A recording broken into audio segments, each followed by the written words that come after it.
Ever wondered what led to the pivotal Battle of Pydna? Let's delve into the backdrop of this momentous event.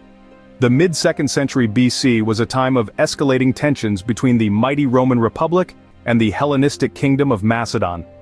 Rome, an emerging powerhouse, was rapidly expanding its sphere of influence across the Mediterranean. Meanwhile, Macedon, under the rule of King Perseus, was keen on defending its territory and preserving the legacy of Alexander the Great. These two forces were on a collision course, and the stage was set at the strategically important city of Pydna. Situated on the fertile plains of Macedonia, Pydna was more than just a city. Its proximity to the Aegean Sea made it a valuable prize for any power seeking dominance in the region. Moreover, its formidable fortifications made it a challenging conquest, even for the formidable Roman legions. The two main commanders of this impending clash were personalities of stark contrasts. Perseus of Macedon, son of Philip V, was a warrior king, trained in the arts of war from a young age. He was determined to defend his father's kingdom, and was known for his tactical acumen and fierce courage. On the other side was Lucius Aemilius Paulus, a seasoned Roman general with a reputation for discipline and strategic genius. Paulus was not just a military man, he was a statesman, well-versed in diplomacy and political maneuvering. He was tasked with the daunting challenge of bringing Macedon under the Roman fold. As the Roman legions marched towards Pydna and the Macedonian phalanxes prepared to meet them, the air was thick with anticipation. The Battle of Pydna was not just a clash of armies, it was a clash of cultures, ideologies, and ways of life. It represented a defining moment in the struggle for control of the ancient world, a struggle that would shape the course of Western civilization. As both sides prepared for battle, little did they know that the outcome would forever change the course of history. The day of the battle arrived, and with it came a clash of two mighty civilizations. As dawn broke, the Macedonian and Roman armies stood poised, ready to engage in a fierce contest of power and strategy. The terrain was a mix of flat plains and rolling hills, with the Romans choosing the higher ground, thus offering them a strategic advantage. The deployment of troops was a spectacle in itself. The Macedonians, renowned for their formidable phalanx formation, positioned their soldiers in a dense, shielded line, each man's spear poised to strike, a wall of lethal intimidation. On the other side, the Romans, with their flexible manipular legion system, were split into three lines: the Hastati, the Principes, and the Triarii. Each group had a specific role, and together they formed a formidable force capable of both offensive and defensive maneuvers. The battle commenced with a bone-shattering clash of shields and swords, a deafening roar that echoed across the battlefield. The Macedonian phalanx, with their long spears and tight formation, initially seemed impenetrable. They moved as one, a sea of armored men advancing steadily towards the Roman lines. However, the Romans were not to be underestimated. Their flexible formations allowed them to quickly adapt to the terrain and the tactics of their enemy. The Hastati, the youngest and most eager of the Roman soldiers, were the first to engage, using their pilum, a type of throwing spear, to disrupt the phalanx's shield wall. This allowed the Principes, the more experienced soldiers, to move in and engage in close combat. But the Macedonians held their ground. Their phalanx was a testament to their discipline and training, each man knowing his role and performing it with unwavering determination. The clash of these two mighty armies was a sight to behold. Yet, as the day wore on, there were signs that the tide of battle was beginning to shift. The Romans, with their flexible formations and robust strategies, were slowly but surely gaining the upper hand. As the day wore on, the tide of the battle began to shift. The climax of the battle was near, and with it came a turn of events. With these words, we delve into the critical turning point of the Battle of Pydna, where the Roman legions managed to break the formidable Macedonian phalanx. The terrain played a crucial role in this monumental shift. The battlefield was uneven, laced with ditches and ridges that were ill-suited for the rigid formation of the phalanx.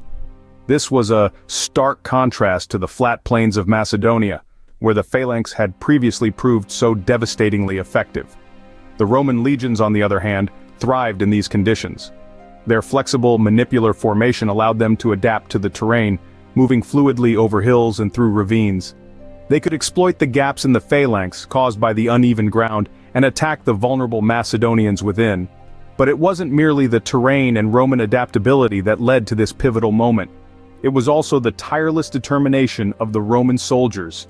Despite facing the intimidating spears of the phalanx, they persevered, pressing forward, refusing to yield. It was this relentless spirit that eventually saw them break through the Macedonian lines. And let's not discount the role of chance, that elusive and unpredictable factor that so often turns the tide of battle. A sudden gust of wind, a momentary lapse in concentration, a stumble on a hidden rock. Any of these could have been the straw that broke the camel's back. In the heat of battle, even the smallest twist of fate can have monumental consequences. The Romans, with their adaptable formation, dogged determination, and perhaps a touch of good fortune, managed to do what was once thought impossible. They broke the Macedonian phalanx. This was the turning point, the moment when the scales of war tipped decisively in favor of Rome. This was a crucial moment, not just for the battle, but for the wider Roman-Macedonian War. It marked the beginning of the end for the Macedonian Empire, and paved the way for the rise of Rome as the dominant power in the Mediterranean. With the Macedonian phalanx shattered, the Romans seized their chance. In the aftermath of the battle, the landscape of the ancient world was forever changed. The once mighty Macedonian kingdom lay in ruins, its king Perseus fleeing into the night. The victorious Romans, under the leadership of Lucius Aemilius Paulus, were left to pick up the pieces and assert their newfound dominance. As the dust settled, the battle-scarred landscape bore witness to a power shift unlike any before. The Roman forces, having proven themselves in the crucible of battle, began the process of consolidating their victory. Territories were claimed, alliances were made, and the once fragmented region began to unite under the banner of Rome. Perseus, the last king of the Antigonid dynasty, fled to Samothrace, a sacred sanctuary where he hoped to find protection. But the reach of Rome was far and wide. He was eventually captured, living out the rest of his days as a prisoner in Rome. His capture symbolized the end of a powerful dynasty and the beginning of a new chapter in the annals of history. The Battle of Pydna was more than just a military confrontation. It was a turning point, a catalyst for change that would shape the ancient world for centuries to come. The victory at Pydna signaled the end of Hellenistic rule and marked the rise of Roman dominance. It was a harbinger of the Roman Empire, a testament to the might and resilience of the Roman legions. The Mediterranean, once a melting pot of different cultures and civilizations, now saw Rome as its undisputed leader. This shift in power balance would set the stage for the next few centuries, as Rome's influence would spread far and wide, shaping the course of history. The Battle of Pydna was a testament to the ever-changing nature of power and the cyclical rhythm of history. It was a battle that ended an era and began a new one. The world had moved on from the age of the Hellenistic kingdoms and had entered the age of Roman dominance. The Battle of Pydna marked the end of an era and the dawn of a new one. The echoes of the Battle of Pydna still resonate today. To understand why, we must delve into the long-term impact of this pivotal clash, the ripple effects of which changed the very face of the ancient world. The Battle of Pydna marked the end of an era, the fall of the Hellenistic kingdoms.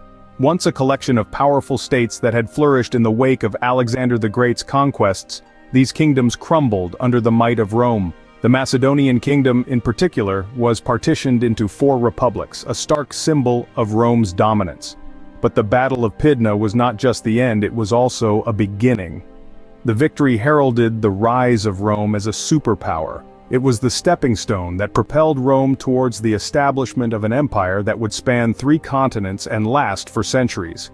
The Battle of Pydna also left behind invaluable lessons etched in the annals of military history. One of the most significant is the importance of adaptability in warfare.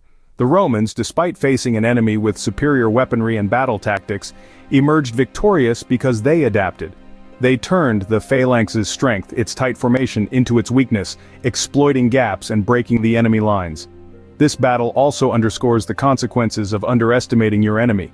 The Macedonians, confident in the superiority of their phalanx, underestimated the Romans' ability to adapt and innovate. This miscalculation cost them the battle and ultimately their kingdom.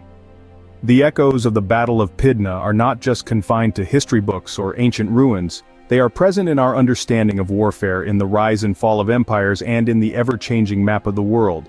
So next time you look at a map of the ancient world, remember the Battle of Pydna, It's a testament to how a single day can change the course of history.